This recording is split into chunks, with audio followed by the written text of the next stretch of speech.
Hello kitchen code viewers. Monday to Friday వరకు చాలా busy life కదా.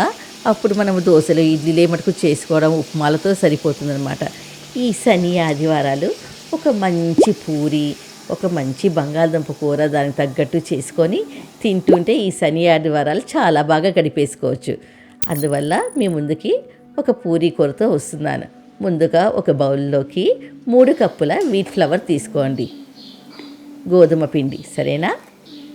అందులోకి 1/2 టేబుల్ స్పూన్ ఉప్పు, 1 టేబుల్ స్పూన్ చక్కెర, 1 టేబుల్ స్పూన్ రవ వేసుకొని బాగా కలపండి.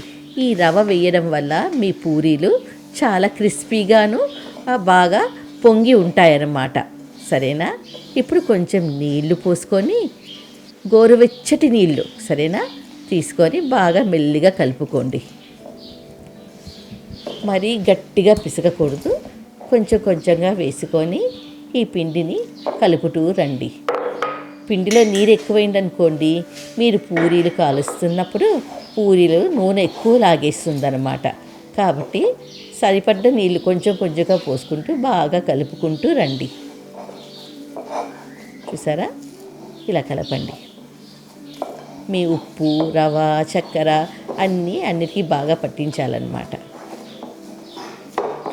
ఇప్పుడు ఇందులోకి ఒక 2 టేబుల్ స్పూన్ల నూనె వేసుకోండి.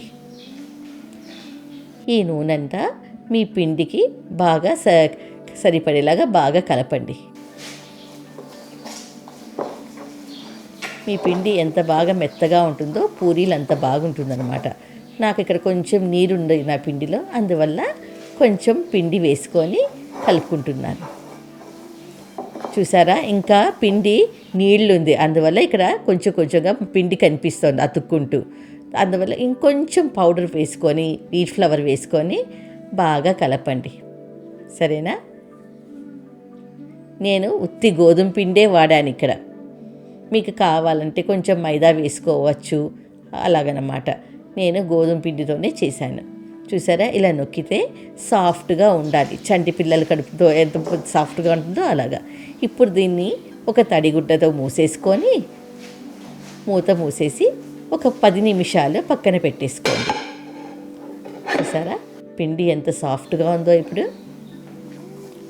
దీన్ని బాగా కలిపి ఇలాగా ఈ షేప్లో వచ్చేలాగా చేసుకోండి, సిలిండ్రికల్ షేప్లోకి వచ్చేసి. ఇప్పుడు మీకు ఎంత సైజు పూరీలు కావాలో దానికి తగ్గట్టుగా ఉండలు తీసుకొని ఇలా రౌండ్గా పెట్టుకోండి. ఇప్పుడు పూరీలు ఒత్తుకుందామా. ఈ పూరీలకి ఒత్తుకునేటప్పుడు పిండి ఎక్కువ అంటించకూడదు అన్నమాట.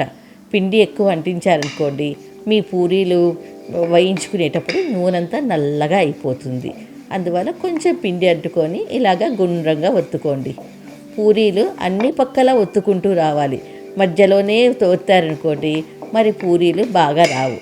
అన్ని పక్కల ఒత్తారంటే పూరీ గుండ్రంగా ఉంటుంది, అన్ని పక్కల బాగా వేగుతుందన్నమాట సరేనా.